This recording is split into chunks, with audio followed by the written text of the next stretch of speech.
Hello everyone, नमस्कार। Welcome back to learn with Simran. I hope आप सभी सेफ हैं, स्वस्थ हैं। तो मैं फिर से हाजिर हूँ हिस्ट्री के कुछ इंपॉर्टेंट क्वेश्चंस लेकर के।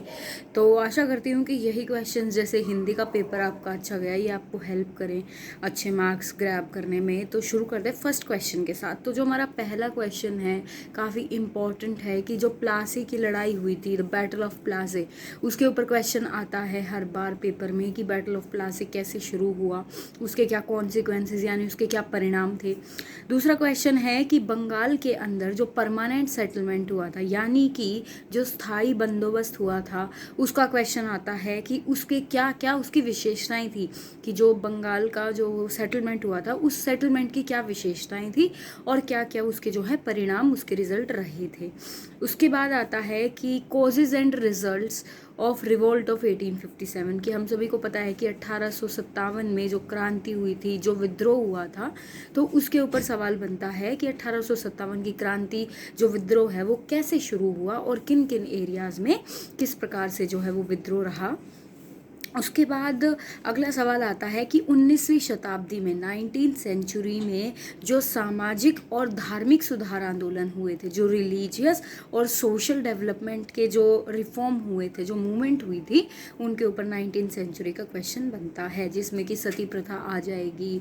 ठीक है, उसके अलावा और भी सारी चीज़ें हैं जो कि अलग अलग रूप में हमें पढ़नी है, आपकी बुक में सब गिवन है। उसके बाद नेक्स्ट क्वेश्चन आता है कि राष्ट्रीय का उत्थान कैसे शुरू हुआ, यानी rise of nationalism in India, इसके ऊपर सवाल आता है। ये सब लॉन्ग क्वेश्चंस हैं, ठीक है। अब उसके बाद आता है कि लाल बाल और पाल जो थे, जो तीन लोग थे, लाल बाल और पाल, उनका जो इंडिया का आंदोलन था, जो भारतीय राष्ट्रीय आंदोलन थे, इंडियन नेशनल मूवमेंट थी, उनके अंदर इनका क्या योगदान था, क्या इनका कॉन्ट्रीब्यूशन था। अगला सवाल आता है, देखो कॉन्ट्रीब्यूशन हमें हिस्ट्री में तीन लोगों का पढ़ना है, B.R. अम्बेडकर का पढ़ना है, गांधी जी का पढ़ना है, और साथ के साथ किसका पढ़ना है, लाल बाल पाल का। ठीक है, अगला क्वेश्चन आता है कि 1940 से 1947 तक, यानी 1940 से 1947 तक कौन कौन से ऐसे इवेंट्स हुए थे, कौन कौन सी ऐसी चीज़ें हुई थी जिनकी वजह से जो है पार्टीशन हुआ था, जो भारत और पाकिस्तान का जो है विभाजन हुआ था 1947 में। अगला क्वेश्चन आता है कि जो पानीपत का युद्ध हुआ था, ठीक है, बैटल ऑफ पानीपत, तृतीय युद्ध जो हुआ था 1761 में, वो किस किस के बीच में हुआ, वो अब्दाली के बीच में था और मराठाओं के बीच में था, जिसमें अब्दाली जीत गया था।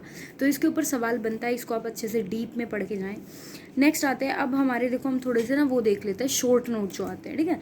शॉर्ट नोट में आपका पूछा जा सकता है, एक तो ब्रह्मो समाज पूछा जा सकता है कि ब्रह्मो समाज किसने स्टार्ट किया, राजा राम मोहन रॉय ने। उसके बाद पूछा जा सकता है आर्य समाज, स्वामी विवेकानंद जी ने। तो इनकी क्या क्या विशेषताएं थी, ये जो समाज है, ये मतलब इनका गोल क्या है, आपको ये पढ़ करके जाना है और ये उसमें लिखना है। अगला सवाल है सहायक संधि प्रणाली, यानी कि सब्सिडरी अलायंस सिस्टम, इसके ऊपर शॉर्ट नोट आता है, ये आपको पढ़ के जाना है 4 मार्क्स में। अगला आ जाता है कि महाराजा रणजीत सिंह हुआ करते थे, उनके ऊपर भी कई बार शॉर्ट नोट आ जाता है कि महाराणा रणजीत सिंह ने क्या क्या काम किया था और वो किस प्रकार से जो है मराठाओं के लिए कैसे हेल्पफुल थे, उनका क्या योगदान था, वो आपको पढ़ के जाना है। नेक्स्ट है हमारी जो कॉन्स्टिट्यूएंट असेंबली थी, यानी कि जो संवैधानिक सभा थी 1916 में जो बनाई गई थी, उस कॉन्स्टिट्यूएंट असेंबली में कौन थे, उसकी कितनी मीटिंग्स हुई, 11 मीटिंग्स हुई थी। पहली मीटिंग में क्या हुआ था, दूसरी मीटिंग में क्या हुआ था, तीसरी मीटिंग में क्या हुआ था, जवाहरलाल नेहरू जी ने जो है ऑब्जेक्टिव रेजोल्यूशन पेश किया। तो मतलब ये सब आपको जो है कॉन्स्टिट्यूएंट असेंबली 1916 संवैधानिक सभा के लिए पढ़ के जाना है।